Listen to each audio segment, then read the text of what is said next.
Morning, everybody. I hope, first of all, that my voice will hold up for this time because I got great stuff to share. But I hope you guys are having awesome Sundays and that you're just getting whammed with the love of God because that's, usually what church is supposed to be. But I took the concoction of cayenne pepper, ground ginger, honey, and some apple cider vinegar. Somebody had recommended that to me a long time ago for this cough that nothing else works for. So I've used it actually, anytime I'm coughing in the night, I take it. It takes a little bit of getting used to with the spiciness, but it actually really helps, like, for a couple of hours, not making you cough. So I just took it, so hopefully I'll be able to get through this because it's good stuff. Oh, first of all, I got to do the first Sunday I've been able to work with the kids there. I think I told you guys I want to be a kids greeter that basically, I told them about the Huntingtons and like I didn't feel like I could handle a classroom, but this position is easy because you just greet them as they're coming in and filling out the information on the computers, and then I just take them back to their classes. I'm called a runner, and that was perfect because that's what I am anyway. So it was just awesome getting to interact extra with the kids, and that I get to see mine in about 3 weeks. Woohoo! Well, a little over 3, but anyway, but I'm trying to be more quiet in my voice. Normally I'm more boisterous when I'm excited, but I've got to keep my voice level so that it stays with me. Okay. I did, the message at church today is less is more, and they were talking about Luke 12:13 through 21, and so that was just, the message is always good, but then I got a vision, and I hadn't had one through the whole service, and sometimes it's like, I don't know if God's going to give me something, but he did while I was in prayer, and so bear with me. So I saw, and each of us, this applies to if you're a child of God, because this is about the story that we have with him. So anyway, I see like this lush green forest, and there is Jesus, and each of us are his child, and he's pushing us back and forth. And I think you guys know, kids tend to be a lot more scared of going far and fast on a swing, but as you get older, you try to see how high you can go and maybe jump off. So Jesus is starting to make us go, farther and faster, and I started to feel like, oh no, what if we fall off? But in fact, he showed me that the going back and forth represents like our time in our faith where we're feeling stronger or closer to him. But that part of our experiences, it makes us have less fear as he comes to this place of not testing, but challenging us in this. So we're going higher, and like just to that point where we're about to flip over, and I don't know if we actually can flip over, but as a child it was always like, I wonder if I could just go. But then we got wings, and Jesus and us, like, we take off, and we fly up to the heights together.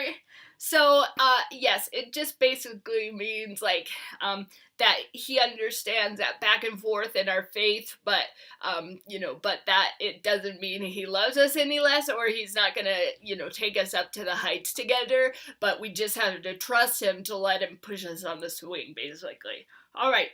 That is my preaching of the day, and now that I have my voice back, I'm going to read the section from the devotional that I wanted to last time. All right, one step at a time, always fitting. So the verse, Proverbs 19:20 through 21, listen to advice and accept instruction, and in the end you will be wise. Many are the plans of a man's heart, but the Lord's purpose that prevails. I believe that in guiding us, God deals with us as he dealt with the Israelites. he had led them out of Egypt, as he led them out of Egypt. The first crossing of the sea was made very easy. The guidance could not have been simpler. The east wind blew and divided the sea before the people had to cross. Not so much as a foot was wet, except perhaps by the wind-driven spray. Moreover, it was impossible, as it were, to disobey, since they were pursued by the Pharaoh's chariots and horsemen. But how different it was on the second occasion. The priests had to walk into the strong current of the flooded river and stand still there. What in order to scoff at, and what a sight it would pose to the other men. But it was not until they obeyed without a particle of visible proof that they were doing right and carried the ark right into the river that the water rolled back before them. So it may be for us as we go on with God. You and I may be called again and again to walk right into our own rivers, whatever they may be, to wet our feet in them. We may be called to do what nobody understands except those to whom the word of guidance is given, and with it his promise too. But understand this, the word must comes first, and also his promise. You and I must be sure of what we are called to do, with an inward conviction that absolutely nothing can shake.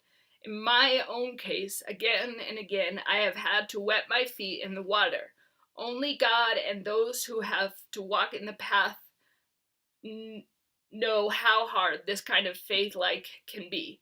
But he does know, and when the people around us don't hear the words, and then he comes near and we know him as we never knew him before. If only the next step is clear, then the one thing to do is take it.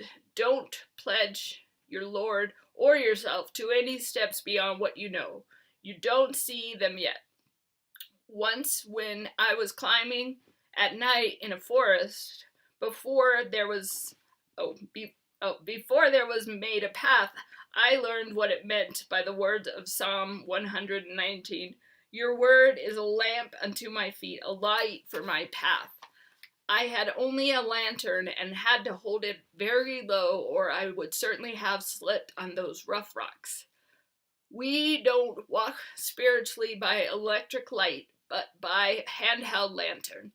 And the lantern shows only the next step, not several steps ahead.